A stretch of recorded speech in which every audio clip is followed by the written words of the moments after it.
നിത്യനും പരിശുദ്ധനുമായ ത്രിയേക ദൈവത്തിൻ്റെ നാമത്തിന് മഹത്വമുണ്ടാകട്ടെ.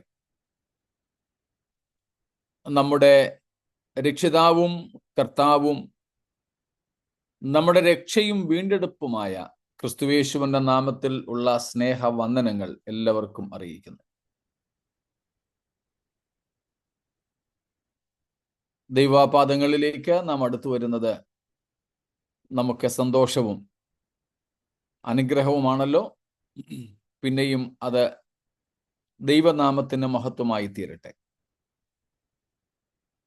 വെളിപ്പാട് പുസ്തകം 20-ാം അധ്യായത്തിന്റെ ഉപസംഹാര യാത്രയാണ് നാം ഇപ്പോൾ നടത്തുന്നത്. അതിലെ പ്രധാന വിഷയങ്ങൾ ഇതിനോടകം നമ്മൾ പഠിച്ചു കഴിഞ്ഞു. പഠിക്കുവാൻ ഇനിയുമുണ്ട് വിശാലമായിട്ട്. പക്ഷേ അത്യാവശ്യം നമ്മൾ അറിയേണ്ടത് നോക്കിയെന്നാണ് എൻ്റെ ചിന്ത. സംശയങ്ങൾക്ക് നിവാരണവും വന്നു എന്ന് കരുതുന്നു. വീണ്ടും അതിൽ സംശയങ്ങളുണ്ടെങ്കിൽ നിങ്ങൾക്ക് ചോദിക്കാവുന്നതാണ്. ഞാൻ എന്നും പറയുന്നത് പോലെ എല്ലാറ്റിനും മറുപടി തരാം എന്ന ഗ്യാരണ്ടി ഒന്നുമല്ല. നമുക്കൊരുമിച്ച് ദൈവത്തിൻ്റെ വചനം നമ്മളെല്ലാവരും പഠിച്ചുകൊണ്ടിരിക്കുന്നവരാണല്ലോ. ആജീവനാന്തം തിരുവെഴുത്തുകൾ പഠിച്ചാലും നമ്മൾ അതിൻ്റെ അല്പം മാത്രമേ ഗ്രഹിക്കുകയുള്ളൂ. ദൈവത്തിന് സ്തോത്രം.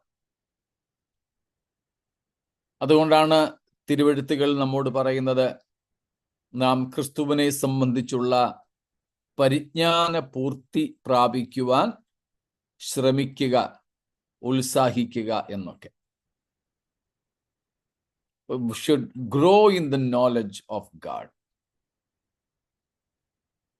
It's a journey just started at our new birth and will continue as long as we live on earth consciously. നമ്മുടെ പുതുജനന സമയത്ത് തുടങ്ങിയ ഒരു യാത്രയാണിത്, ഈ ആത്മീയ യാത്ര. അത് നാം സുബോധത്തോടെ ഭൂമിയിൽ ജീവിച്ചിരിക്കുന്നിടത്തോളം കാലം അതിൽ പുരോഗമിച്ച് വളർന്ന് വരേണ്ടതുണ്ട്. അങ്ങനെ നാം ക്രിസ്തുവിൽ തികഞ്ഞവരായി തീരേണ്ടതിന് കർത്താവ് നമുക്ക് കൃപ തരട്ടെ എന്ന് പ്രാർത്ഥിക്കുന്നു. ദൈവത്തിനു സ്തോത്രം. നമ്മൾ നേരത്തെ ചിന്തിച്ചിട്ടുള്ളതുപോലെ നമ്മുടെ എല്ലാവരുടെയും നീതീകരണത്തിന്റെ നിലവാരം തുല്യമാണ്.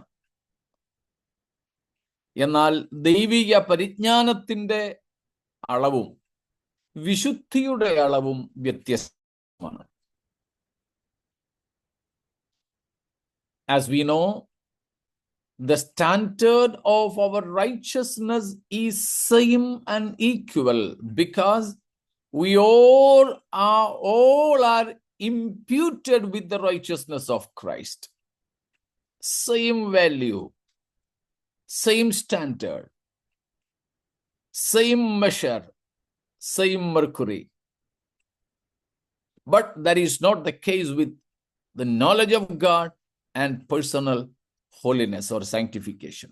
That is, they are different from person to person.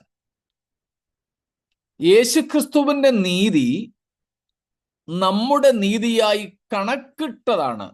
അതുകൊണ്ട് നമ്മുടെ എല്ലാവരുടെയും നീതിയുടെ നിലവാരം സെയിമാണ്, തത്തുല്യമാണ്. അതിന് മാറ്റമില്ല. ഇന്ന് രക്ഷിക്കപ്പെട്ട ഒരാളും 10 വർഷം 20 വർഷം 80 വർഷം മുമ്പ് രക്ഷിക്കപ്പെട്ട ഒരാളും തമ്മിൽ നീതീകരണം അല്ലെങ്കിൽ നീതിയുടെ നിലവാരത്തിൽ ഒരു വ്യത്യാസവുമില്ല. രക്ഷിക്കപ്പെട്ട എല്ലാവരുടെയും നീതിയുടെ നിലവാരം ഒന്ന് തന്നെയാണ്. കാരണം നമുക്കെല്ലാവർക്കും നൽകപ്പെട്ടിരിക്കുന്നത് യേശുക്രിസ്തുവിന്റെ നീതിയാണ്. അതിൽ ഉയർച്ച താഴ്ചകൾ വ്യത്യാസങ്ങളൊന്നുമില്ല. പക്ഷേ ദൈവിക പരിജ്ഞാനത്തിൽ നാം ഓരോ വ്യക്തികളും വ്യത്യസ്തരാണ്. ആ പരിജ്ഞാനത്തിന്റെ വളർച്ചയിൽ നമ്മളെല്ലാവരും വ്യത്യസ്തരാണ്. അതുപോലെ തന്നെ വ്യക്തിപരമായ വിശുദ്ധീകരണത്തിലും വ്യത്യസ്തരായിരിക്കും. അത് നമ്മുടെ എല്ലാവരുടെയും ഒരേപോലെ ആയിരിക്കില്ല. സ്തോത്രം. അത് നമുക്ക് ഈ ഭൂമിയിൽ വെച്ച് അതിൻ്റെ ഒരു പൂർണ്ണതയിലേക്ക് എത്താൻ കഴിയില്ല. എന്നാൽ ഈ ഭൂമിയിൽ വെച്ച് നമുക്ക് എത്താൻ കഴിയുന്നിടത്തോളം എത്തുക എന്നുള്ളതാണ് അതിൻ്റെ പൂർണ്ണത എന്ന് പറയുന്നത്. സ്തോത്രം. പറഞ്ഞു വന്നത്, ചോദ്യങ്ങൾ, സംശയങ്ങൾ നമ്മൾ ചോദിച്ചാലും എല്ലാം അറിയാം, എല്ലാത്തിനും മറുപടി പറയാം, പറയുന്നതെല്ലാം ശരിയാണ് എന്ന വാദമൊന്നും ഇല്ലെന്ന ഈ പറഞ്ഞതിൻ്റെ സാരം. എന്നാൽ നമ്മൾ ഒരുമിച്ച് തിരുവെഴുത്തുകൾ പഠിക്കുകയാണ്. അതുകൊണ്ട് പരസ്പരം, അതുകൊണ്ട് തന്നെയാണ് നമ്മൾ പങ്കുവെച്ച് പഠിക്കാറുള്ളത്. ചിലപ്പോൾ ഞാൻ പറയുന്നത് പൂർണ്ണമായില്ലെങ്കിൽ നിങ്ങൾ ചിലർ അതിൻ്റെ വേറെ ചില ഭാഗങ്ങൾ പറയും. ഇതെല്ലാം കൂടെ ഒരുമിച്ച് ചേർക്കുമ്പോൾ നമുക്ക് ശരിയായ ഒരു കാഴ്ചപ്പാടിലേക്ക് എത്താൻ സാധിക്കും. അതുകൊണ്ട് ഞാൻ വീണ്ടും പറയാറുണ്ട്, ചോദിക്കാറുണ്ട്, എന്തെങ്കിലും സംശയങ്ങളുണ്ടെങ്കിൽ ചോദിച്ചാട്ടെന്ന്. നിങ്ങളുടെ അഭിപ്രായങ്ങളും പറഞ്ഞാട്ട് എന്ന് പറയുന്നത് അതുകൊണ്ടാണ്. നാം ഒരുമിച്ച് പഠിക്കുന്നു തിരുവെഴുത്തുകൾ. സ്തോത്രം. സ്കോളേഴ്സ്, മാസ്റ്റേഴ്സ് ആരുമില്ല. നമ്മളെല്ലാവരും സ്റ്റുഡൻസ് ഓഫ് ദ സ്ക്രിപ്റ്റേഴ്സ്, തിരുവെഴുത്തിൻ്റെ പഠിതാക്കളാണ്, വിദ്യാർത്ഥികളാണ്. സ്തോത്രം. നമ്മുടെ ഗുരു ഒരുവൻ മാത്രമേ ഉള്ളൂ. സ്തോത്രം. സത്യത്തിൻ്റെ ആത്മാവായ പരിശുദ്ധാത്മാവ്. സ്തോത്രം. ആ പരിശുദ്ധാത്മാവാണ് നമ്മെ പഠിപ്പിക്കുന്നത്. ഒന്നും കൂടെ നമ്മൾ ഇടയ്ക്ക് വായിക്കാറുള്ള ഇതുമായി ബന്ധപ്പെട്ട വാക്യങ്ങൾ വായിച്ചിട്ട് നമുക്കങ്ങ് പോയേക്കാം. ഓർമ്മ കാണുമല്ലോ നിങ്ങൾക്ക്. 1 യോഹന്നാൻ 2-ാം അധ്യായം 20-ാമത്തെ വാക്യം. 1 John 2:20. 1 John 2:20. But you have been anointed by the Holy One, and you all have knowledge. We all anointed by the Holy One. പരിശുദ്ധനാൽ നിങ്ങൾ അഭിഷേകം പ്രാപിച്ചു, സകലവും അറിയുന്നു. You know all things. Now 27.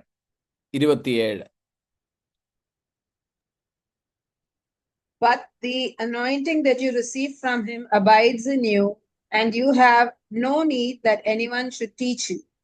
But as his anointing teaches you about everything, and is true, and is no lie, just as it has taught you, abide in him. Praise God. ആ പരിശുദ്ധനാൽ പ്രാപിച്ച 20-ാം വാക്യത്തിൽ പറഞ്ഞ അഭിഷേകം 27-ൽ പറയുന്നു, നമ്മിൽ വസിക്കുന്നു.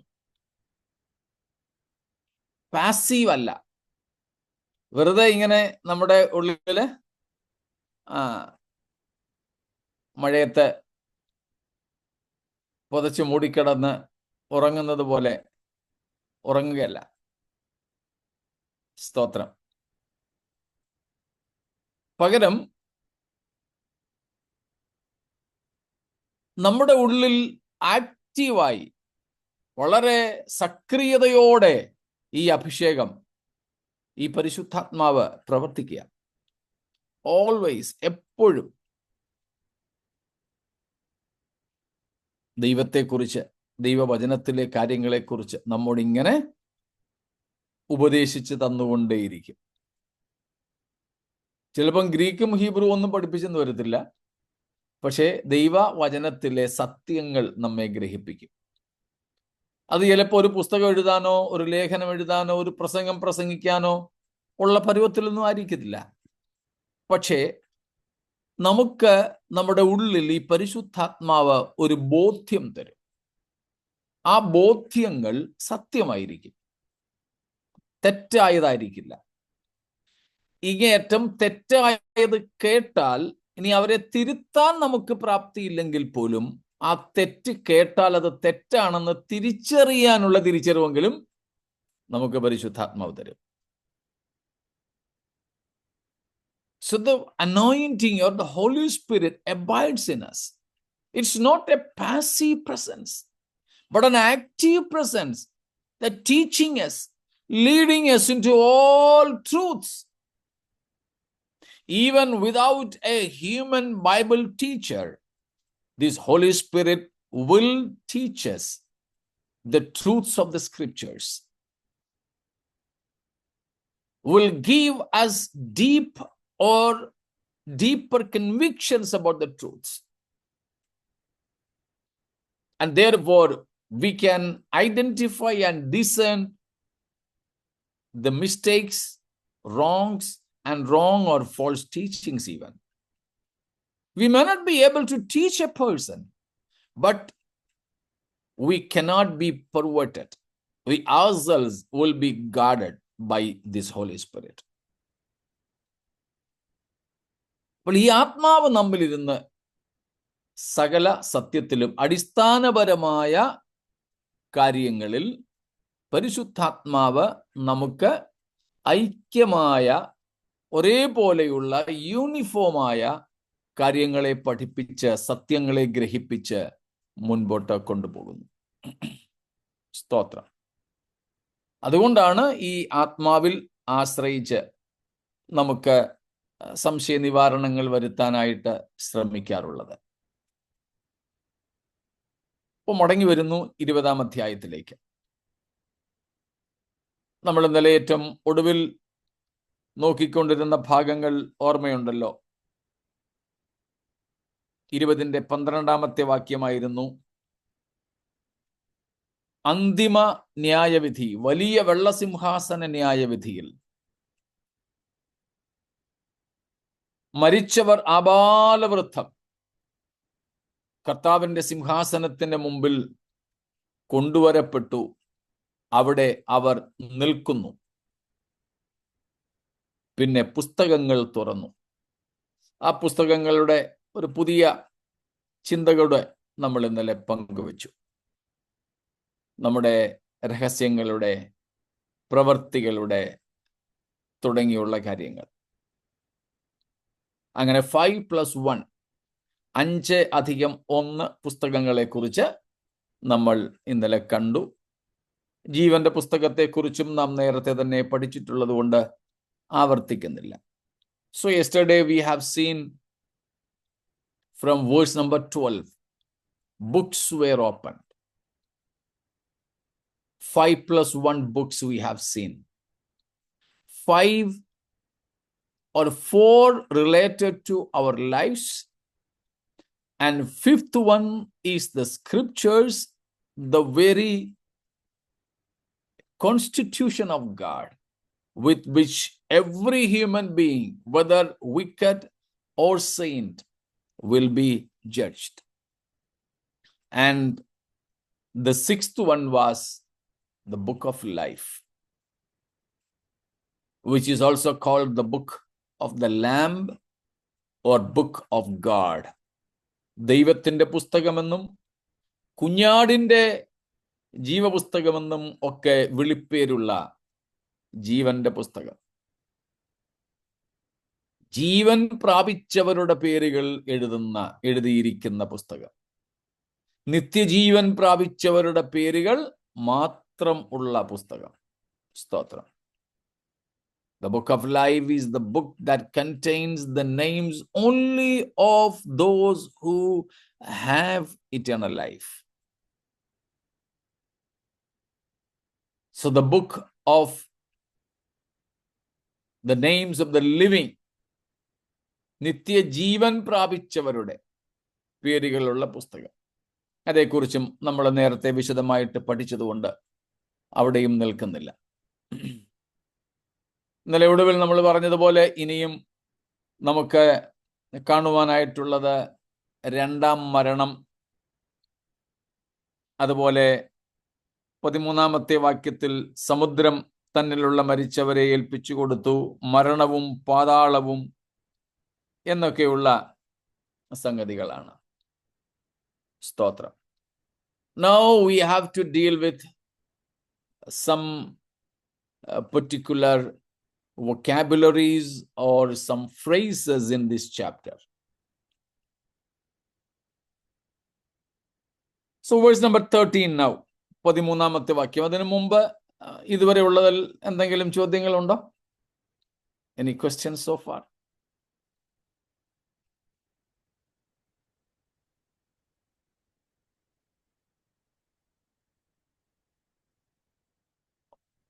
ഒന്നുമില്ല എന്ന് കരുതട്ടെ. എങ്കിൽ വേഴ്സ് നമ്പർ 13, 13ാമത്തെ വാക്യം. സമുദ്രം തന്നിലുള്ള മരിച്ചവരെ ഏൽപ്പിച്ചു കൊടുത്തു, മരണവും പാതാളവും തങ്ങളിലുള്ള മരിച്ചവരെ ഏൽപ്പിച്ചു കൊടുത്തു. ഓരോരുത്തനും അവനവന്റെ പ്രവൃത്തികൾക്കൊത്ത വിധിയുണ്ടായി.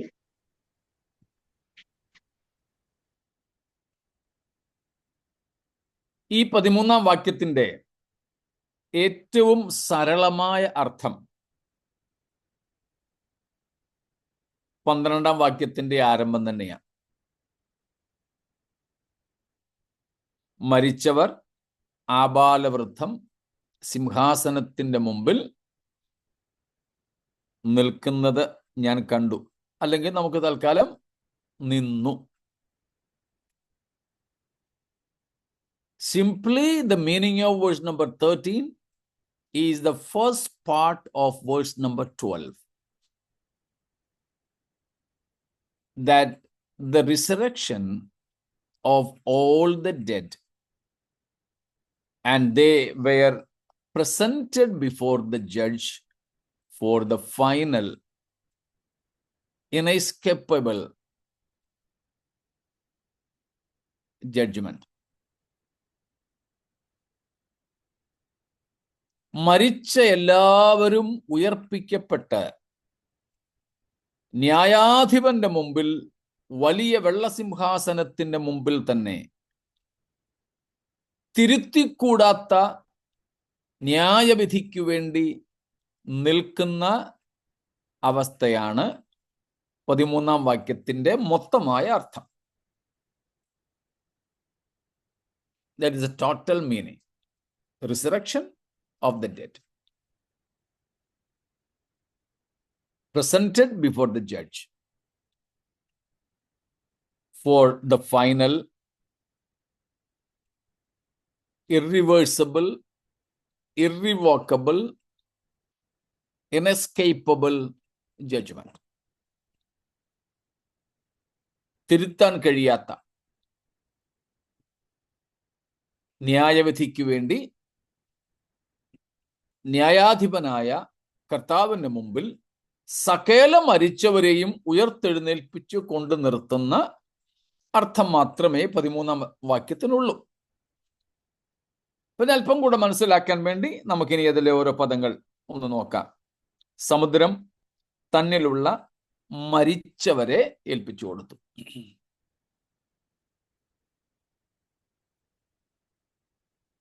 സമുദ്രം തന്നിലുള്ള മരിച്ചവരെ,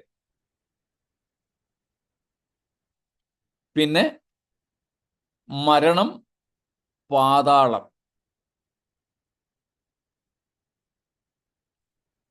ഇത് മൂന്നും ഏതാണ്ട് ഒരേ അർത്ഥം തന്നെ, അല്പ വ്യത്യാസം. സമുദ്രം തന്നിലുള്ള മരിച്ചവരെ ഏൽപ്പിച്ചു കൊടുത്തു എന്ന് പറയുന്നത് മരിച്ചവരുടെ ശരീരത്തിന്റെ വീണ്ടെടുപ്പാണ്. വീണ്ടെടുപ്പ് എന്ന് പറയുന്നത് നമ്മുടെ വീണ്ടെടുപ്പുമായിട്ട് തന്നെ കണക്കാക്കരുത്. റീഗെയിനിങ് എന്ന് മാത്രമേ ഉള്ളൂ. ഇവിടുത്തെ വീണ്ടെടുപ്പിന്റെ അർത്ഥം നഷ്ടപ്പെട്ടതിനെ തിരിച്ചെടുക്കുന്നു എന്ന് മാത്രം. അല്ലാതെ രക്ഷയുമായി ബന്ധപ്പെട്ട വീണ്ടെടുപ്പല്ല നമ്മൾ ഇവിടെ പറഞ്ഞത്.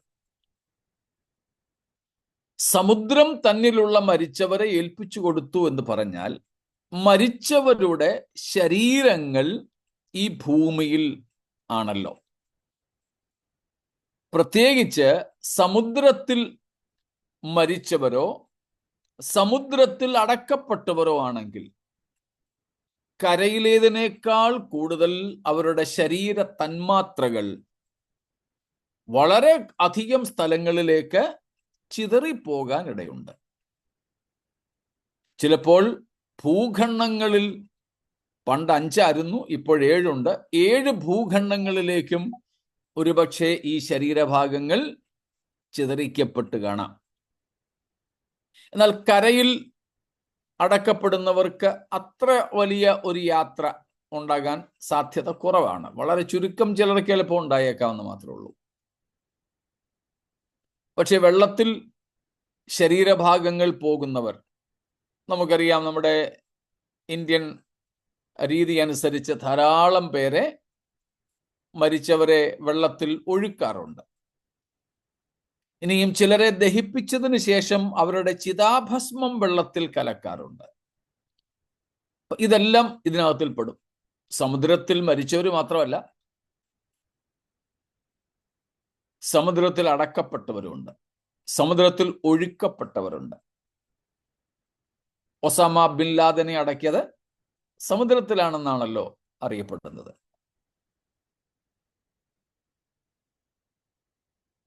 അപ്പം ലോകത്തിന്റെ എല്ലാ ദിക്കുകളിലേക്കും ഈ വെള്ളത്തിലൂടെ ഇവരുടെ ശരീര തന്മാത്രകൾ യാത്ര ചെയ്തിട്ടുണ്ടാവാം. ഈ മരിച്ചവരുടെ ശരീരം അങ്ങനെ നമുക്ക് ചിന്തിക്കാൻ കഴിയാത്തത്ര അകലത്തിലും വ്യാപ്തിയിലും വ്യാപിച്ചു കിടക്കുന്നു. എന്നാൽ ഈ പ്രത്യേക സന്ദർഭത്തിൽ ഈ ശരീരം എവിടെയെല്ലാം ചിതറിക്കപ്പെട്ടാലും അതിനെയെല്ലാം നൊടിയിടയിൽ ഒരുമിച്ച് കൂട്ടി അവരുടെ ആത്മാവിനെയും പ്രാണനെയും കൂടെ ആ ദേഹത്തിലാക്കി ഒരു മുഴുവാളത്വമായി ന്യായാധിപന്റെ മുമ്പിൽ പ്രസന്റ് ചെയ്യുന്ന, നിർത്തുന്ന ഒരർത്ഥമാണ് ഇവിടുത്തെ സമുദ്രം തന്നിലുള്ള മരിച്ചവരെ ഏൽപ്പിച്ചു കൊടുത്തു എന്നതുകൊണ്ട് ഉള്ളത്. So in many ways, many bodies are buried in the waters. It may be through an accident, maybe a deliberate burial, or just immersing the ashes as in Indian custom. So in any way. And also, if human body is buried in waters, it is possible that in all the 7 seas, the 7 oceans, it must have spread over. Maybe all through the 7 continents, this body must be spread. No matter, it is possible with the Creator, omnipotent God, to bring all those atoms, all those particles, even the macro or micro particles of the body, together with the spirit and soul of them, and present the holistically before the judge. That is the meaning of first part of verse number 13. 13-ാം വാക്യത്തിന്റെ ആദ്യ ഭാഗത്തിന്റെ അർത്ഥം അതാണ്. സമുദ്രം തന്നിലുള്ള മരിച്ചവരെ ഏൽപ്പിച്ചു കൊടുത്തു. അത് മരിച്ചവരുടെ ശരീരത്തെ പ്രപഞ്ചം വിട്ടുകൊടുക്കുന്ന ഒരു ചിത്രമായിട്ട് മാത്രം മനസ്സിലാക്കിയാൽ മതി. Second is മരണം. Death also gave it back. മരണം. Death is a state. മരണം എന്ന് പറയുന്നത് ഒരു അവസ്ഥയാണ്. മരിച്ചു, മരണം.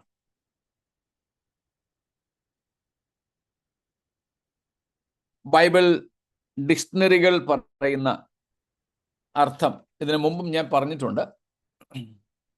Thanatos is the Greek word for death. Simply means separation. It's a state. Death is the state of separation of the immaterial part from the material part of humans. മനുഷ്യരുടെ ഭൗതിക അവസ്ഥയിൽ നിന്ന് അഭൗതികമായ ഘടകങ്ങൾ വേർപെടുന്നതിനെയാണ് മരണമെന്ന് പറയുന്നത്. അപ്പോൾ ഏറ്റവും ലളിതമായ ഭാഷയിൽ മരണമെന്ന് പറഞ്ഞാൽ വേർപാട് എന്ന് മാത്രമാണ്. Simplest meaning of death is therefore separation. Just opposite of life. Life is communion, and therefore death is separation. ജീവന്റെ വിപരീതമാണ് മരണം. ജീവൻ എന്ന് പറഞ്ഞാൽ ഒത്തുചേരൽ, കൂടിച്ചേരൽ, കൂട്ടായ്മ എന്നൊക്കെയാണ്. അതുകൊണ്ട് തന്നെ മരണത്തിന്റെ അർത്ഥം വേർപാട്. ജുഡായി ആൻഡ് ജുദായി ഹിന്ദിയിൽ പറഞ്ഞാൽ. മനുഷ്യന്റെ ആത്മാവും പ്രാണനും ദേഹവും കൂടെ ഒരുമിച്ച് കഴിയുമ്പോൾ, കൂടി ഒരുമിച്ചിരിക്കുമ്പോൾ, കൂട്ടായ്മയിലായിരിക്കുമ്പോൾ അതിനെ ജീവൻ എന്ന് വിളിക്കാം. When all these three elements, spirit, soul and body, united together, that is the state of life.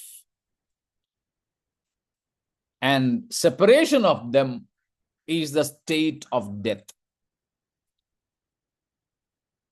ആത്മാവും പ്രാണനും ദേഹവും ഒരു വ്യക്തിയിൽ ഒരുമിച്ചിരിക്കുന്ന ആ കൂട്ടായ്മയെ ജീവൻ എന്ന അവസ്ഥാവിശേഷമായി മനസ്സിലാക്കാം. ഇവ മൂന്നിന്റെയും കൂടെ വേർപാട് മരണമെന്ന അവസ്ഥാവിശേഷവും. അപ്പോൾ ഇവിടെ മരണം തന്നിലുള്ള മരിച്ചവരെ ഏൽപ്പിച്ചു കൊടുത്തു എന്ന് പറയുമ്പോൾ അതിന്റെ അർത്ഥം ഈ വേർപെട്ടവരെ, ഈ മരണം എന്ന ഒരു പ്രതിഭാസം, ഇവിടെ മരണത്തെ നമുക്ക് മനസ്സിലാക്കുന്നതിന് വേണ്ടി പേഴ്സോണിഫൈ ചെയ്യുകയാണ്, ഒരു ആളത്വം കൊടുത്തുകൊണ്ടാണ് പറയുന്നത്. നമുക്ക് മനസ്സിലാക്കാൻ വേണ്ടിയിട്ട് ഇവിടെ മരണത്തിനൊരു ആളത്വം, ഒരു പേഴ്സണാലിറ്റി കൊടുത്തിട്ടുണ്ട്. അപ്പൊ മരണം ഒരു പ്രതിഭാസമാണ്, മരണം ഒരു അവസ്ഥാവിശേഷമാണ്. ആ അവസ്ഥാവിശേഷം, ആ പ്രതിഭാസം ആരെയെല്ലാം ഇങ്ങനെ വേർപെടുത്തി കൊന്നുവോ അവരെയെല്ലാം തിരികെ കൊടുത്തു. അവരുടെ മേലെല്ലാമുള്ള മരണത്തിന്റെ പിടുത്തം വിട്ടു. ഈ മരിച്ചവരുടെ മേലുള്ള മരണത്തിന്റെ അധികാരം നഷ്ടപ്പെട്ടു എന്നാണ് ഇവിടുത്തെ അർത്ഥം. Got it? Death as this separation, separating in simple sense the immaterial part from the material part. ശരീരം നമ്മുടെ ഭൗതിക ഭാഗമാണ്, ആത്മാവും ദേഹിയും അഭൗമിക ഭാഗം. വീണ്ടും അതിനെ വിശദീകരിച്ചാൽ ഒന്ന് spiritual part, immaterial part, material part. ആത്മാവ് ആത്മീയം അല്ലെങ്കിൽ ദൈവീക അംശമാണ്. പ്രാണൻ അഥവാ സോൾ അത് അഭൗമിക അംശമാണ് മനുഷ്യനിലേത്. ശരീരം ഭൗമിക അംശവും. അപ്പം അഭൗമികവും ആത്മീയവുമായ അംശങ്ങൾ മനുഷ്യന്റെ ഭൗമിക അംശത്തിൽ നിന്നും വേർപെടുത്തി മനുഷ്യനെ മരിക്കുവാൻ അനുവദിച്ച, മനുഷ്യനെ കൊന്ന ആ മരണമെന്ന പ്രതിഭാസം ഈ മരിച്ചവരുടെ മേലുള്ള അധികാരം കൈവിട്ടുപോയി എന്നാണ് മരണം തന്നിലുള്ള മരിച്ചവരെ ഏൽപ്പിച്ചു കൊടുത്തു എന്നതിന്റെ അർത്ഥം. സ്തോത്രം. ഇതിനും ഏതാണ്ട് 1000-ലധികം വർഷങ്ങൾക്ക് മുമ്പ് ഈ സംഭവത്തിന് വെളിപ്പാട് 20-ന്റെ 13-ാം വാക്യത്തിന്റെ ഏതാണ്ട് 1000-ഓളം വർഷങ്ങൾക്ക് മുമ്പ് വളരെ വിചിത്രമായ മറ്റൊരു കാര്യം നടക്കുന്നുണ്ട്. നിങ്ങൾ ചിലർക്ക് ചിലപ്പോൾ ഓർമ്മ വന്ന് കാണും. സ്തോത്രം. ഇതിനു മുമ്പ് നമ്മൾ ഇതേ വിഷയത്തോടനുബന്ധിച്ച് വായിച്ചതാണ് 1 കൊരിന്ത്യർ 15-ാമത്തെ അധ്യായം. Some about 1000 years before this particular event in Revelation 20 verse 13, something else also had happened. As recorded in first, happen means will happen, okay? These things are to be happened in the future. As recorded in the 1 Corinthians chapter 15, verse number 54, 15-ന്റെ 54-ാമത്തെ വാക്യം. ഈ ദ്രവത്വമുള്ളത് അദ്രവത്വത്തെയും ഈ മർത്യമായത് അമർത്യത്വത്തെയും ധരിക്കുമ്പോൾ മരണം നീങ്ങി ജയം വന്നിരിക്കുന്നു എന്ന് എഴുതിയ വചനം നിവൃത്തിയാകും. അടുത്ത വാക്യവും കൂടെ. ഹേ മരണമേ നിന്റെ ജയം എവിടെ? ഹേ മരണമേ നിന്റെ വിഷമുള്ള എവിടെ? സ്തോത്രം. മതി. ഇത് വിശുദ്ധന്മാരോടുമായുള്ള ബന്ധത്തിലാണ്. അതുകൊണ്ട് ഇത് വിശുദ്ധന്മാർക്കൊരു വിജയമാണ്. As a wrestling champion or a victor or a winner of any sports or games, after the result is declared, after he winning the game, just raise up his hands, and sometimes he will be beating his chest. Here the saints are doing the same. But that cannot be done there in chapter 20 verse 13, because they are moving to eternal doom. Eternal doom.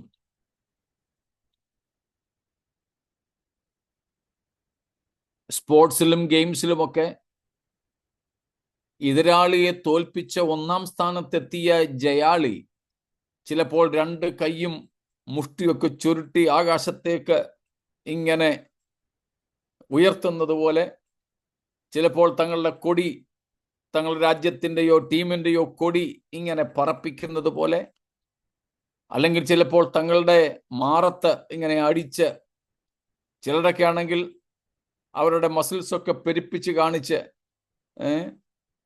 അവരുടെ വിജയാഹ്ലാദം പങ്കുവയ്ക്കുന്നത് പോലെ വിശുദ്ധന്മാർ അക്ഷയത പ്രാപിക്കുമ്പോൾ മരണത്തെ വെല്ലുവിളിക്കുന്ന ചിത്രമാണ് നാം ഇപ്പോൾ 1 കൊരിന്ത്യർ 15-ന്റെ 54-55 വാക്യങ്ങളിൽ നിന്നും കണ്ടത്. എന്നാൽ അതുപോലെ ജയം വിളിക്കാൻ ഈ 20-ന്റെ 13-കാർക്ക് പറ്റത്തില്ല.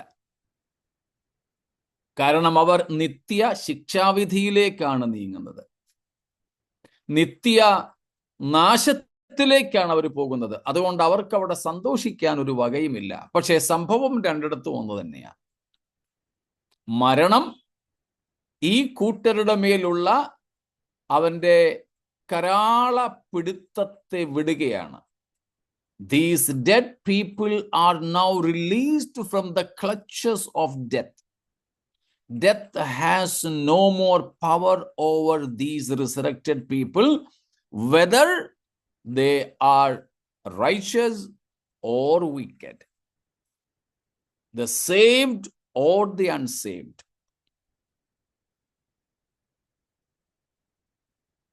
those who are moving towards glory in heaven or doom in the hell.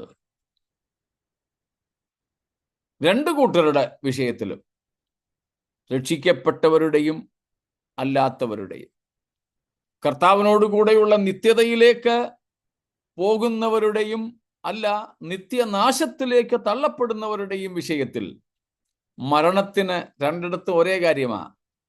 ഇവരുടെ മേലെല്ലാം മരണത്തിനുള്ള അധികാരം നഷ്ടപ്പെടുന്നു. ഇനിയും മരണത്തിന് അവരെ പിടിച്ചു വയ്ക്കാൻ കഴിയില്ല. അവരുടെ ശരീരങ്ങളെ, അവരുടെ ഭൗമിക ഭാഗങ്ങളെ അഭൗമികതയിൽ നിന്നും വേർതിരിച്ച് നിർത്താൻ കഴിയില്ല എന്നർത്ഥം. അതാണ് മരണം തന്നിലുള്ള മരിച്ചവരെ ഏൽപ്പിച്ചു കൊടുത്തു എന്ന് പറയുന്നത്. മൂന്നാമത്തേതാണ് പാതാളം. പാതാളം തന്നിലുള്ള മരിച്ചവരെ ഏൽപ്പിച്ചു കൊടുത്തു. ഹെയ്ഡീസ്, നോ, ഇംഗ്ലീഷിൽ ഹെയ്ഡീസ് എന്നല്ലേ കൊടുത്തേക്കുന്നത്. It is equivalent to the Old Testament Sheol. പഴയ നിയമത്തിലെ അല്ലെങ്കിൽ എബ്രായ ഭാഷയിലെ ഷിയോളിന് തത്തുല്യമായ പ്രയോഗമാണ്. അതിനെ ഹെയ്ഡീസ് എന്ന് വിളിക്കുന്നു.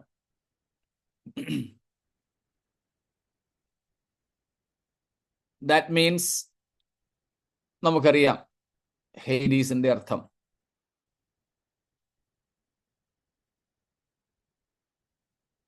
The place, that's a place between disease and doom.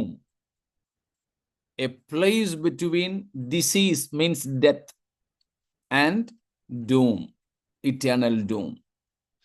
മരണത്തിനും നിത്യ ശിക്ഷാവിധിക്കും ഇടയിൽ ഈ മരിച്ചവരുടെ ആത്മാക്കൾ താൽക്കാലികമായി പാർക്കുന്ന സ്ഥലമാണ് ഈ പാതാളം എന്ന് പറയുന്നത്. അല്ലെങ്കിൽ മരണത്തിനും ഉയർത്തെഴുന്നേൽപ്പിനും ഇടയിൽ ആത്മാക്കൾ പാർക്കുന്ന ഇടത്താവളം. This is a transit between death and resurrection. A place of rest or a place of tormentation, a place in remand for the souls of the wicked, between death and resurrection, disease and doom. മരണത്തിനും ഉയർത്തെഴുന്നേൽപ്പിനും ഇടയിൽ, അല്ലെങ്കിൽ മരണത്തിനും നിത്യശിക്ഷാവിധിക്കും ഇടയിൽ മരിച്ച ദുഷ്ടന്മാരുടെ ആത്മാക്കളെ ന്യായവിധിക്ക് വേണ്ടി സൂക്ഷിച്ചിരിക്കുന്ന ഇടത്താവളത്തിന്റെ പേരാണ് പാതാളം. മരിച്ചവരുടെ ആത്മാക്കൾ എവിടെ എന്നൊക്കെ നമ്മൾ നേരത്തെ പഠിച്ചിട്ടുണ്ട്. അന്ന് ഇക്കാര്യങ്ങൾ പഠിച്ചതുകൊണ്ട് കൂടുതൽ വിശദീകരണം വേണ്ടല്ലോ. ഇവിടോട്ട് പോകുന്നവർക്ക് അവരുടെ അന്ത്യം എന്തുവാണെന്ന് മനസ്സിലാവും. തീർച്ചയായിട്ടും. അല്ലാത്തവർ അവിടെ അല്ലല്ലോ പോകുന്നു. അതെ, രണ്ടു കൂട്ടർക്കും, വിശുദ്ധന്മാരായാലും ദുഷ്ടന്മാരായാലും മരിക്കുന്ന മാത്രയിൽ തന്നെ അവരുടെ അന്ത്യം എവിടെ എന്നത് അവർക്ക് വ്യക്തമാകും, അതേ നിമിഷത്തിൽ തന്നെ.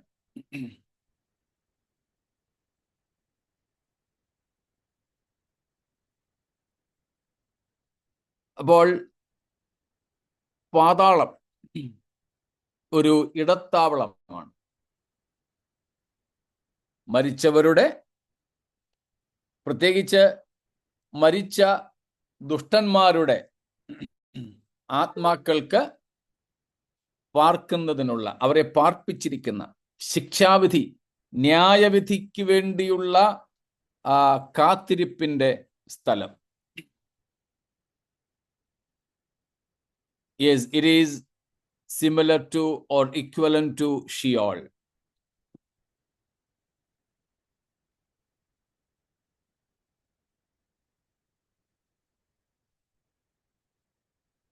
ഷിയോളിനെ കുറിച്ചുള്ള യഹൂദന്മാരുടെ പരമ്പരാഗതമായ ചിന്താഗതി നമുക്കറിയാമല്ലോ.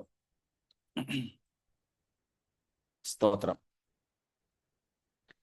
ഷിയോളിനെ കുറിച്ച് അല്ലെങ്കിൽ ഈ യാതനാസ്ഥലത്തെ കുറിച്ചുള്ള പാതാളം എന്ന് പറയുന്നതാണ് മറ്റൊരു പ്രയോഗം. ഈ പാതാളത്തെക്കുറിച്ച് യഹൂദന്മാരുടെ പരമ്പരാഗതമായ ചിന്താഗതി നമുക്കറിയാം. പ്രത്യേകിച്ച് നാം അത് കാണുന്നത് ലൂക്കോസിന്റെ സുവിശേഷത്തിൽ ഉണ്ടല്ലോ. യേശു കർത്താവ് പറഞ്ഞ ധനവാന്റെയും ലാസറിന്റെയും കഥയല്ലത്, സംഭവം തന്നെയാണ്, ഉപമയല്ല. കാരണം അവിടെ ലാസർ എന്ന ഒരു വ്യക്തിയെ പേരെടുത്തു പറഞ്ഞിരിക്കുന്നത് കൊണ്ട് ഉപമകളിൽ അങ്ങനെ പേര് പറയാറില്ല. നമ്മൾ പറയുന്ന കഥകളിലാണ് രാമനും ജോണും പിന്നെ റഫീഖും ഒക്കെ വരുന്നത്. അത് നമ്മൾ പറയുന്ന കഥകളിൽ പിള്ളേരെ പറഞ്ഞ് പഠിപ്പിക്കാൻ വേണ്ടിയുള്ളതാ. എന്നിട്ട് ചിലപ്പം ബ്രാക്കറ്റിൽ കൊടുത്തിരിക്കും പേര് ഒറിജിനൽ അല്ലെന്നും പറഞ്ഞ്. ഇതങ്ങനെ കർത്താവ് പറഞ്ഞ കഥയൊന്നുമല്ല. It's a reality. It's an occurrence. It happened. സ്തോത്രം. അപ്പൊ അവിടെ നമ്മൾ കാണുന്നുണ്ട് ഈ ഷിയോളിന് 2 തട്ടുണ്ടെന്നുള്ളത്. നമ്മളതൊക്കെ പഠിച്ചിട്ടുണ്ട്. Upper Sheol and lower Sheol. കീഴേയുള്ള പാതാളം.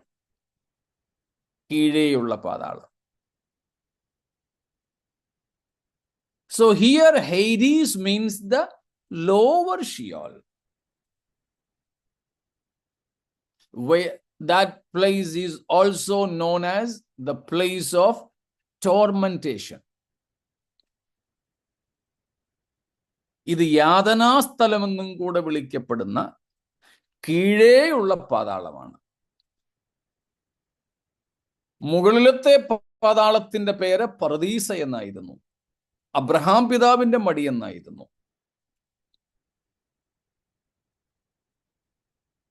എന്നാൽ നമ്മൾ അറിയുന്നത് പോലെ ഇന്ന് അബ്രഹാം പിതാവിന്റെ മടി എന്നറിയപ്പെടുന്ന സ്ഥലം കാലികിടക്കുക. ഇനിയും താഴത്തെ പാതാളം നിറഞ്ഞെങ്കിൽ ചിലപ്പോൾ മുകളിലത്തെ പാതാളത്തിലും കൂടെ തമ്പുരാൻ ആൾക്കാരെ ആക്കി കാണും. ആ സ്ഥലത്തിനല്ല, അന്നത്തെ അവസ്ഥയ്ക്കാണ് പ്രാധാന്യമുള്ളത്. If the lower Sheol was already houseful, the vacant upper Sheol also must have occupied now with, or that must have been, what do you say, altered into a Yadana Sthalam, a place of tormenting. It is possible. അത്രയും സ്ഥലം വെറുതെ കിടക്കുകയാണല്ലോ എന്നൊന്നും ആരും പ്രയാസപ്പെടേണ്ട. ചിലപ്പോൾ അന്നത്തെ upper ഷിയോളിനെ ഇന്നത്തെ ഈ lower Sheol പോലെ തന്നെ, കീഴെയുള്ള പാതാളം പോലെ തന്നെ യാതനാ സ്ഥലമാക്കി കർത്താവ് മാറ്റിയിട്ടും ഉണ്ടാകാം, സാധ്യതയുണ്ട്. സ്തോത്രം. ഇതൊന്നും ഉപദേശമായിട്ടൊന്നും എടുക്കണ്ട, നമ്മുടെ പഠനത്തിന്റെ ഒരു ഭാഗമായിട്ട് മനസ്സിലാക്കിയാൽ മതി. സ്തോത്രം. So this Hades is the lower Sheol. This is just a remanting place, a place of the wicked souls in remand until or till final judgment. അന്തിമ ന്യായവിധിക്ക് വേണ്ടി പുറത്തു കൊണ്ടുവരുന്നത് വരെ ദുഷ്ടന്മാരുടെ ആത്മാക്കളെ താൽക്കാലികമായി പാർപ്പിച്ചിരിക്കുന്ന യാതനാ സ്ഥലം എന്ന് മനസ്സിലാക്കിയാൽ മതി. ഈ ഹെയ്ഡീസ്, ഈ പാതാളത്തെ. സ്തോത്രം. തിരുവെഴുത്തുകൾ നമുക്ക് കാണുവാൻ സാധിക്കുന്നുണ്ട്.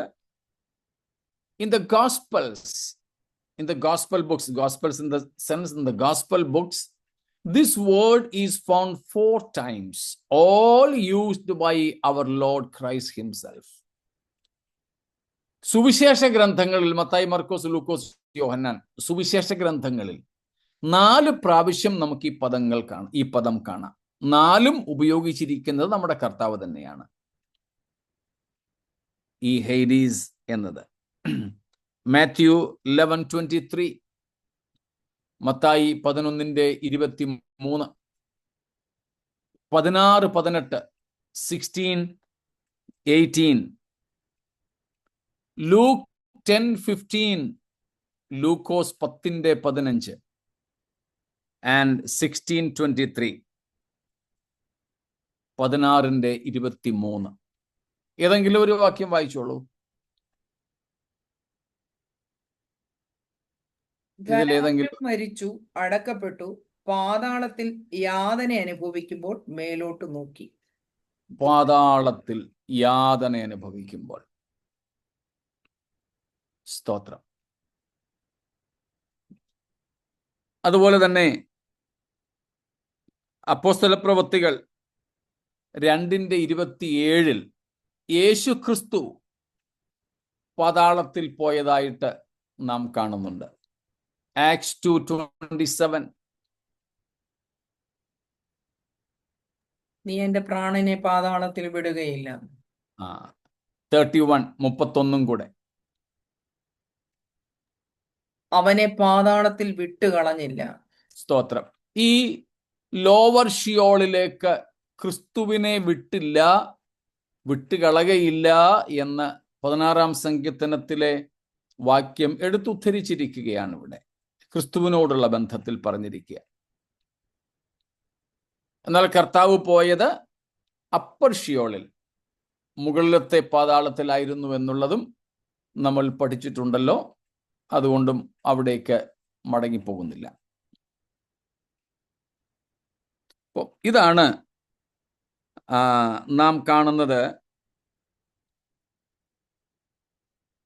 പാതാളം തന്നിലുള്ള മരിച്ചവരെ ഏൽപ്പിച്ചു കൊടുത്തു. അപ്പൊ സമുദ്രം, മരണം, പാതാളം. സമുദ്രം ഏൽപ്പിച്ചു കൊടുത്തു എന്ന് പറയുന്നത് ശരീരത്തെ, മരണം ഏൽപ്പിച്ചു കൊടുത്തു എന്ന് പറയുന്നത് ഇനിയും ഈ 3 മനുഷ്യനുള്ള 3 ഘടകങ്ങളെ തമ്മിൽ വേർതിരിച്ച് നിർത്താൻ മരണത്തിന് കഴിയില്ല. അതുകൊണ്ട് പുനരുത്ഥാനം സംഭവിക്കുന്നു.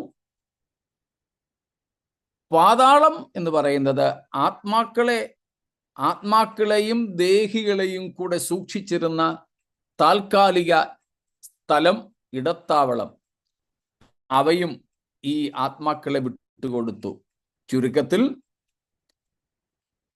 സമുദ്രത്തിൽ നിന്ന്, അല്ലെങ്കിൽ ശരീരം വിശ്രമിച്ചിരുന്ന ഇടത്ത് നിന്ന് ശരീരങ്ങൾ ഉയർത്തെഴുന്നേറ്റു. ആ ശരീരങ്ങളിലേക്ക് പാതാളത്തിൽ സൂക്ഷിക്കപ്പെട്ടിരുന്ന ആത്മാക്കളും ദേഹികളും കൂടെ വന്നു ചേർന്ന് ഇവർ ഒരുമിച്ച് ഇപ്പോൾ ന്യായവിധിക്ക് വേണ്ടി സജ്ജരായി എന്നർത്ഥം.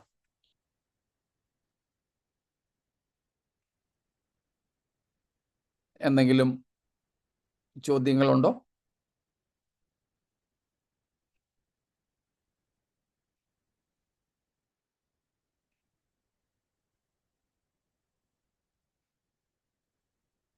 ഒന്നുമില്ല. സ്തോത്രം.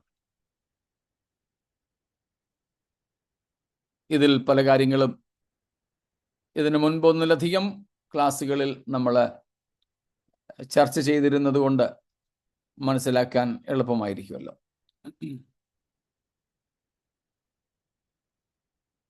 എങ്കിൽ നമുക്ക് 14-ാമത്തെ വാക്യത്തിലേക്ക് പോകാം. Verse number 14 now. മരണത്തെയും പാതാളത്തെയും തീപ്പൊയ്കയിൽ തള്ളിയിട്ടു. ഈ തീപ്പൊയ്ക 2-ാമത്തെ മരണം.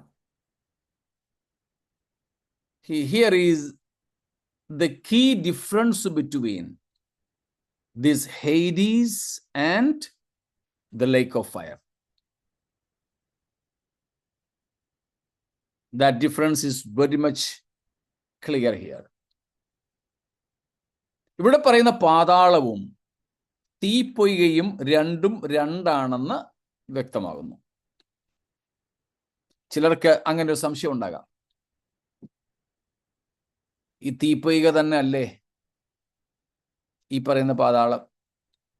ഈ പാതാളം അല്ലേ നരകം? ആ വ്യത്യാസം ഇവിടെ വ്യക്തമാണ്. പാതാളം വേറെ, തീപ്പൊയ്ക വേറെ. വ്യത്യാസം മനസ്സിലായല്ലോ? പാതാളം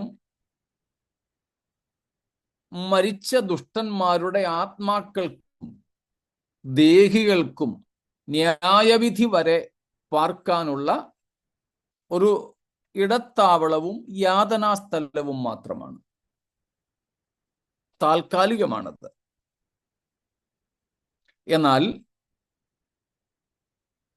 തീപ്പൊയ്ക എന്നുള്ളത് അന്തിമമാണ്, നിത്യമാണ്, അനന്തമാണ്. അനന്തമാണ്. അവിടെ ആത്മാക്കൾ മാത്രമല്ല പോകുന്നത്, മുഴുആളത്വമാണ് പോകുന്നത്. സ്തോത്രം. So Hades is a temporary transit place where only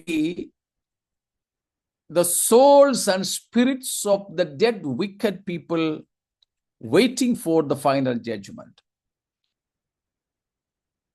But at the same time, lake of fire is not temporary, it is permanent, it is eternal, it is unending, and there is no release from there, no removal of that. In the Hades, only spirits and souls of the wicked are sent. But in the lake of fire, the holistic person, all the three elements will be tormented forever. പാതാളത്തിൽ മരിച്ച ദുഷ്ടന്മാരുടെ ആത്മാക്കളും ദേഹികളും മാത്രമേ ഉള്ളൂ, ശരീരമില്ല. എന്നാൽ തീപ്പൊയ്കയിൽ ഒരു വ്യക്തി പൂർണ്ണ വ്യക്തിത്വത്തോടു കൂടെയാണ് വീഴുന്നത്. എന്ന് വെച്ചാൽ അവൻ്റെ ശരീരവും ദേഹവും ദേഹിയും ആത്മാവും മൂന്നും കൂടെ ഒരുമിച്ച് ആയിരിക്കും അവിടെ തീപ്പൊയ്കയിലേക്ക് തള്ളപ്പെടുക. ഇത്രയും വ്യക്തമാണോ? സ്തോത്രം. അപ്പൊ ഈ ധനവാൻ കിടന്നത് തീപ്പൊയ്കയിലായിരുന്നോ പാതാളത്തിലായിരുന്നോ? പാതാളത്തിൽ, യാതനാ സ്ഥലത്ത്.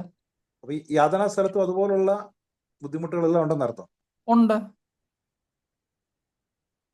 മറ്റിടത്തതിന്റെ അത്ര ഇല്ലെന്നേ ഉള്ളൂ, എല്ലാവർക്കും ഒരുപോലെ ഉള്ളൂ. റിമാൻഡിലായതുകൊണ്ട് പോക്കറ്റ് അടിച്ചവനും അതൊരു ട്രയൽ സർവീസ് ആയിരിക്കും അത് ആദ്യം. പോക്കറ്റ് അടിച്ചവനും കൊലക്കുറ്റം ചെയ്തവനും എല്ലാം ഇപ്പൊ റിമാൻഡിൽ ഒരിടത്ത് ഇങ്ങനെ കിടക്കുന്നേ ഉള്ളൂ. ന്യായവിധി കഴിയുമ്പോഴേ ഉള്ളൂ അവരവരുടെ കുറ്റത്തിന്റെ തീവ്രതയ്ക്കനുസരിച്ച് സെല്ലുകളിലേക്ക് മാറ്റുന്നത്. അതാണ് നരകത്തിൽ അല്ലെങ്കിൽ അതാണ് തീപ്പൊയ്കയിൽ നടക്കാൻ പോകുന്നത്. അത്രേ ഉള്ളൂ.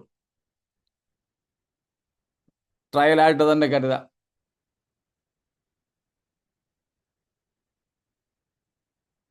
സ്തോത്രം.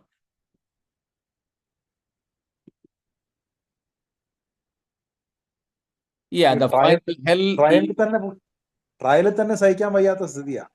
തീർച്ചയായിട്ടും.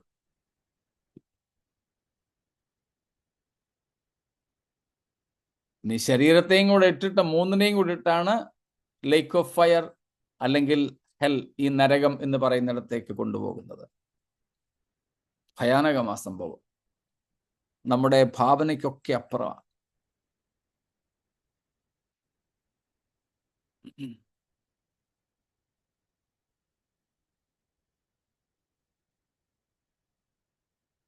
Yeah, this lake of fire is the hell. Both are same.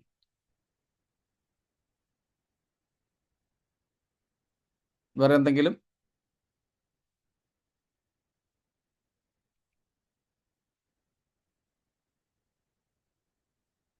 ഇത്ര ഭയാനകരമായ ശിക്ഷ ദൈവം കൊടുക്കും? എന്തോ? ഇത്ര ഭയാനകരമായ ശിക്ഷ ദൈവം കൊടുക്കും? തീർച്ചയായിട്ടും. ഇത് മനുഷ്യന് വേണ്ടി ദൈവം ഉണ്ടാക്കിയതല്ല, പിശാചിനും അവന്റെ ദൂതന്മാർക്കും വേണ്ടിയുള്ളതാണ്.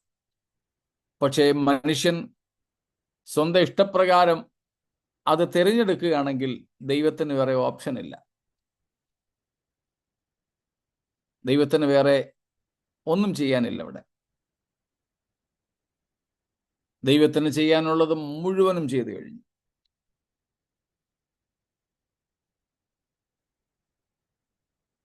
അതിൻ്റെ പരമാവധിയായിരുന്നു കാൽവറി. സ്തോത്രം.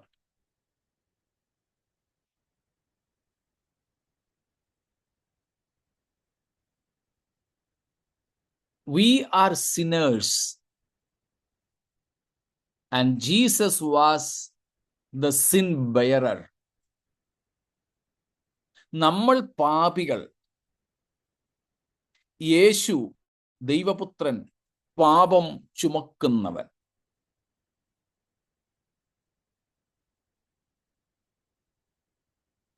അൻപത്തിമൂന്നാം അധ്യായം യെശയ്യാവിൽ പറയുന്നുണ്ട്, യഹോവ നമ്മുടെ എല്ലാവരുടെയും അകൃത്യം അവന്റെ മേൽ ചുമത്തി.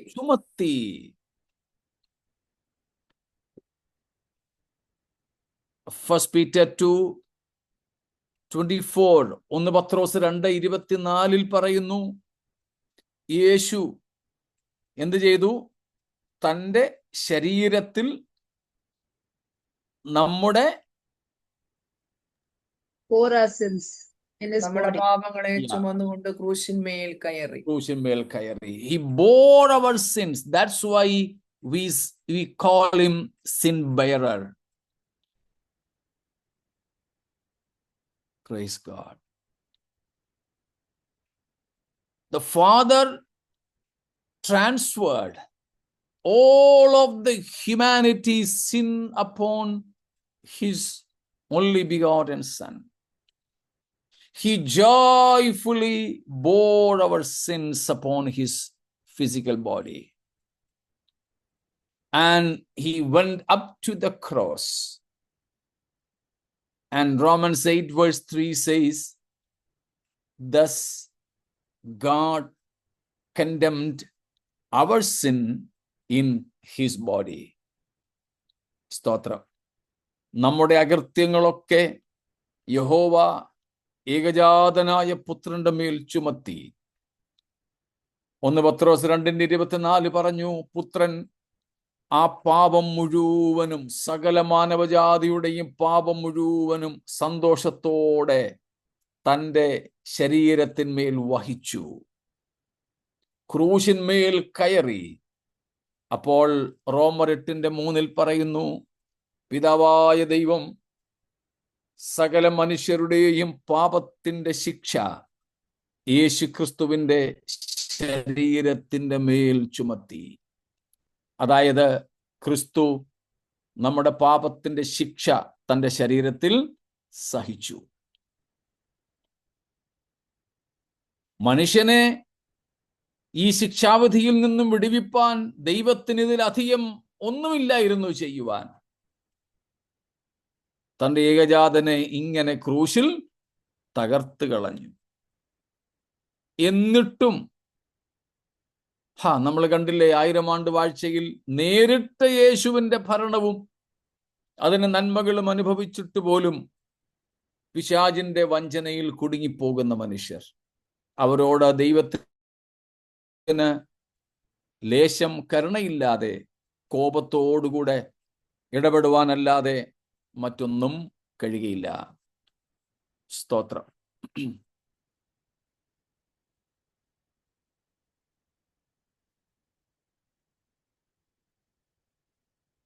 മറ്റെന്തെങ്കിലും ഉണ്ടോ?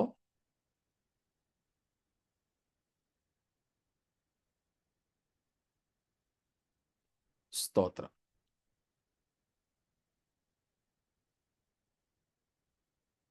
ഇന്നും നമുക്കത് തീർക്കാൻ സാധിക്കുന്നില്ല. അതുകൊണ്ടൊരു പക്ഷേ കർത്താവ് ഒന്നില്ലെങ്കിൽ തിങ്കളാഴ്ച കൂടെ നമുക്ക് ഈ അധ്യായത്തിൽ നിൽക്കേണ്ടി വരും. മരണത്തെയും പാതാളത്തെയും തീപ്പികയിൽ തള്ളിയിട്ടുവെന്നും അത് രണ്ടാമത്തെ മരണമാണെന്നും 6-ാം വാക്യത്തിൽ നമ്മൾ വായിക്കുന്നത് പോലെ 1-ാം പുനരുത്ഥാനത്തിൽ പങ്കുള്ളവരുടെ മേൽ 2-ാം മരണത്തിന് അധികാരമില്ല എന്നുള്ള അല്പ കാര്യങ്ങൾ കൂടെ നമുക്ക് ചിന്തിക്കുവാനുണ്ട്. ഇപ്പോൾ ഒരുപക്ഷെ തുടങ്ങിയാൽ അത് തീർക്കാൻ ബുദ്ധിമുട്ടാകും. അതുകൊണ്ട് നമുക്കിന്ന് ഇവിടെ നിർത്താം. ഏതായാലും നമ്മുടെയൊക്കെ പാപം സ്വയമേവ തൻ്റെ മേൽ ഏറ്റുകൊണ്ട് ക്രൂശിന്മേൽ കയറി പാപത്തിന് പരിഹാരം വരുത്തിയ ദൈവപുത്രനായ യേശുക്രിസ്തുവിലൂടെ നമുക്ക് ഈ നരക ശിക്ഷ ഒഴിയുവാൻ ഭാഗ്യം ലഭിച്ചല്ലോ. ഇത് ഓർക്കുമ്പോഴാണ് രക്ഷയുടെ സന്തോഷം എത്ര വലുതെന്ന് നാം മനസ്സിലാക്കുന്നത്. സ്തോത്രം. അത് മനസ്സിലാക്കുമ്പോഴാണ് ഭൗതികമായ നന്മകളും നാം ചോദിച്ച കാര്യങ്ങളും ഒന്നും കർത്താവ് തന്നില്ലെങ്കിലും ഇതിൽ നാം സന്തുഷ്ടരായി ദൈവത്തെ വാഴ്ത്തുന്നത്. സ്തോത്രം. അതുകൊണ്ട് നമുക്ക് ഈ രക്ഷയിൽ സന്തോഷിച്ച്, രക്ഷകനിൽ സന്തോഷിച്ച്, നമ്മിൽ വെളിപ്പെടുവാനുള്ള തേജസ്സിന് വേണ്ടി ആർത്തിയോടെ കാത്തിരിക്കാം. നമ്മുടെ കഷ്ടങ്ങളെ, വേദനകളെ, പ്രയാസങ്ങളെ മറക്കാം. ക്രിസ്തുവിൽ ജയാളികളായി മുൻപോട്ട് പോകാം. ദൈവമായ കർത്താവ് നമ്മെ ഈ വചനങ്ങളാൽ അനുഗ്രഹിക്കുമാറാകട്ടെ.